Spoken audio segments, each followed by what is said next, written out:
Air Mata Cinta Rhoma Irama dan Grammar Psikologis Klan Habib Alwi.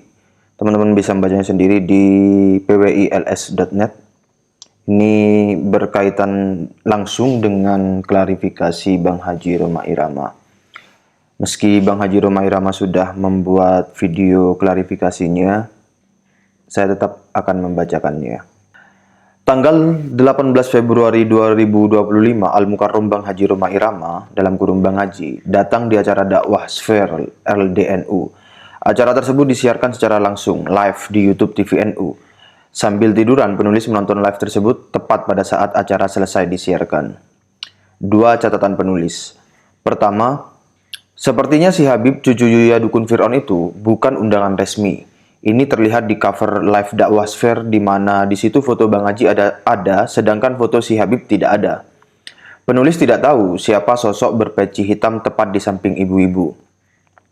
Apakah ia si Habib itu atau bukan? Sepengamatan penulis, bukan. Oleh sebab itu, penulis menyimpulkan sosok berpeci hitam itu bukan si Habib. Dan si Habib bukan orang yang diundang secara resmi. Tentu, kalau ada orang mau datang lalu bilang, saya mau ikut sharing, mungkin masih sulit bagi LDNU untuk mengatakan tidak karena ewuh pakewu. Atau, entah bagaimana persis detail prosesnya, silakan di riset ulang. Di Pada Suka TV, panitia dakwah Sfer mengatakan, siapa saja boleh datang, tidak perlu undangan khusus. Sebenarnya, penulis tidak tahu persisnya apa maksudnya sampai dirasa perlu mengungkap itu. Tapi mungkin si Habib itu yang dimaksud sebagai pihak yang siapa saja boleh datang tanpa undangan khusus. Mungkin realitasnya begini. Bang Haji memang diundang. Kalau si Habib gak diundang, tapi datang, ya tidak apa-apa. Dugaan penulis begitu, tetapi monggo diriset ulang. Nah, di klarifikasi Bang Haji Rhoma Irama, beliau menceritakan bahwa beliau pun tidak memperoleh konfirmasi atau informasi dari panitia bahwa ada Habib yang datang. Ya, seperti biasa disambut oleh pengurus. Masuklah ke ruangan kaula. Nah, ini kejutan yang pertama, tiba-tiba di sana ada satu sosok Balawi. Ada seorang Habib dengan jubah putih gitu. Ini kejutan pertama. Loh, kok nggak dikonfirmasi sebelumnya gitu kan? Bahwa akan ada penceramah dari Balawi. Ini kejutan pertama. Begitu saya naik ke panggung, kejutan kedua terjadi. Ternyata Balawi ini teman lama saya. Yang namanya Habib Muhammad Syahab. Di situ memperbesar probabilitas bahwa memang si Habib itu tidak diundang. Hanya datang begitu saja, kemudian duduk di atas panggung. Kedua, Bang Haji bahas nasab remang-remang lantas tersedu-sedu. Pada saat menonton itu, penulis memprediksi scene itu akan agak ramai di-up oleh pelaku medsos. Prediksi penulis ramainya bukan dengan framing licik, Rhoma Irama telah sadar, telah bertobat, minta maaf ke Habib dan kembali mengakui nasab Habib. Atau dengan kalimat lain senada itu. Ternyata, di luar prediksi penulis, Habib dan budaknya memelintir seperti itu. Bisa-bisanya dan tega-teganya memelintir bahasa cinta Bang Haji. Luar biasa jahatnya. Orang yang menonton utuh dan mengerti konteks akan mengerti bahwa air mata Bang Haji itu ungkapan gerak emosi dan pikiran. Aku sungguh-sungguh tahu ini menyakitimu dan aku sungguh-sungguh tak ingin menyakitimu. Namun tetap harus kulakukan karena inilah yang benar dan baik. Air mata Bang Haji itu bahasa cinta kepada orang yang disayanginya.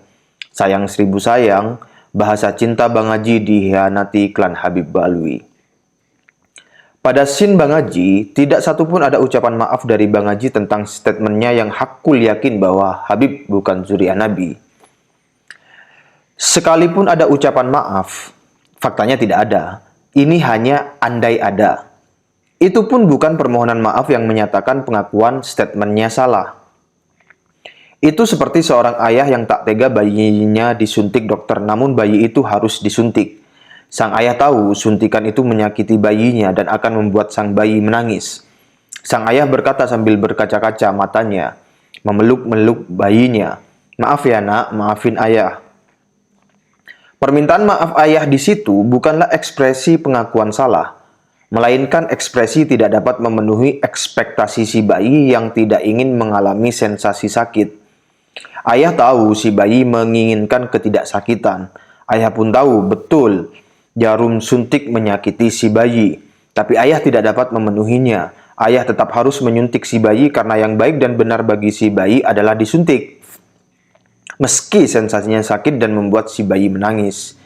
Jadi permohonan maaf sang ayah pada konteks ayah melawan keinginan si bayi. Karena ada berita bahwa Rhoma Irama sudah bertobat tentang Ba'alawi, bahwa Rhoma Irama sudah mohon ampun kepada Ba'alawi, bahwa sudah mengakui Ba'alawi keturunan Rasulullah. Tidak seperti itu. Ya. Rhoma sampai detik ini masih dalam keyakinan hakul yakin bahwa Ba'alawi bukan keturunan Nabi Muhammad sallallahu alaihi wasallam. Melihat framingan itu, penulis ketawa geli, geleng-geleng kepala. Dobol. Ya, baguslah. Gorengan framing kepada Bang Haji mengungkapkan kepada publik. 1. Betapa liciknya klan Habib Alwi dan budaknya. Artinya begini, mereka tahu meaningnya bukan itu, tapi dipelintir demi keuntungannya. Itu licik namanya. 2. Kalau betul-betul salah mengartikan, berarti betapa bodohnya Habib dan budak-budaknya. 3. Tidak tahu meaningnya, tidak tahu mekanisme dan dinamika psikologi di balik behavior, lalu diperlakukan sesuka hati sesuai kepentingannya semata. Pokoknya ada momen yang bisa dieksploitasi demi keuntungannya, dia eksploitasi. Tak peduli halal haramnya, tak peduli suci najisnya apa yang ia lakukan. Oportunis. Laksana serigala-serigala kelaparan. Hanya 3 itu kemungkinannya, ndak bisa lain.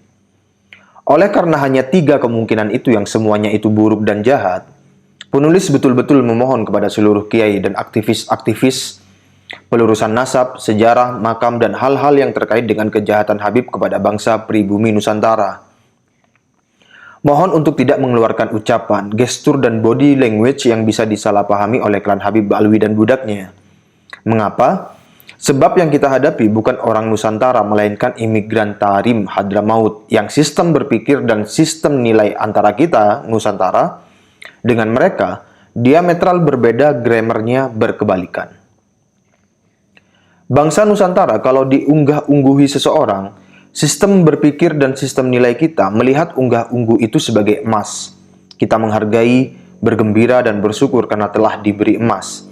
Berkebalikan dengan itu, pada sistem berpikir dan sistem nilai imigran Yaman, unggah-ungguh itu terbaca sebagai ikrar kelemahan, ketakberhargaan, dan ketundukan kepadanya. Pada proses berikutnya setelah bacaan itu, selanjutnya terbaca pada sistem mereka sebagai bahasa pengizinan. Engkau silakan memperlakukanku semena-mena. Kau berhak menginjak-injak aku karena engkau lebih mulia daripada aku. Aku lebih rendah daripadamu. Jadi, kalau kita berperilaku baik, sopan, santun, tawadhu, menggunakan indirect language, isyarah-isyarah tipis-tipis, remang-remang, sanepo, ala kultur Nusantara, kepada klan Habib Alwi dan budaknya, itu akan bikin jiwa, hati, dan perilaku mereka menjadi lebih buruk dan lebih jahat lagi. Bukankah mendidik orang berperilaku buruk dan jahat suatu kejahatan pula? Dan mendidik orang berperilaku baik dan mulia suatu kebajikan pula. Iya kan? Maka dengan menyajikan estetika komunikasi Nusantara kepada mereka, kita telah turut serta mendidik klan Habib Alwi dan budaknya menjadi orang yang lebih buruk dan lebih jahat. Jika ingin mendidik baik kepada klan Habib Alwi dan budaknya, adalah dengan cara yang sesuai dengan sistem berpikir dan sistem nilainya. Bil lisani qaumihi. Anda pun tahu ada kalimat, orang cerdas cukup dengan isyarah. Itu tidak bisa untuk mereka. Klan Habib Alwi dan budaknya terbukti orang saja bukan, apalagi orang cerdas. Sudah pasti bukan. Lalu klan Habib Alwi dan budaknya itu makhluk apa? Framingan licik terhadap Bang Haji memvalidasi bahwa klan Habib Alwi itu memang zohirnya orang, sedang kualitas ruhaniahnya ulaika an'am balhum adallu, seperti hewan ternak bahkan lebih sesat lagi. Dengan demikian, bahasa yang sesuai dengan sistem berpikir dan sistem nilainya, pukulan dan pecutan, Itu terbukti dengan bagaimana efek dari tesis Kiai Imad dan ejekan dan celaan dari masyarakat membuat mereka berperilaku sedikit mendekati normal. Meski itu pura-pura dan terpaksa pura-pura, sudah terbukti bahwa ngegebuki mereka itulah proven method. Dalam pada itulah, ketika bertemu, atau ketika di panggung, atau satu panggung seperti yang dialami Bang Haji, Empun, Bloko Sutomawon, tunjuk wajahnya dan katakan saja, kamu bukan cucu Nabi, kamu pemalsu sejarah bangsa, pemalsu makam, antek penjajah Belanda. Kamu sesat, neraka kamu su'ul khotimah, gak terima. Ayo buka data sekarang, kita bicarakan kejahatan-kejahatan kalian. Wah, kejam sekali. Telah penulis uraikan di atas, grammar psikologis kita dan grammar psikologis mereka berkebalikan. Kejam menurut kita, kebaikan bagi mereka.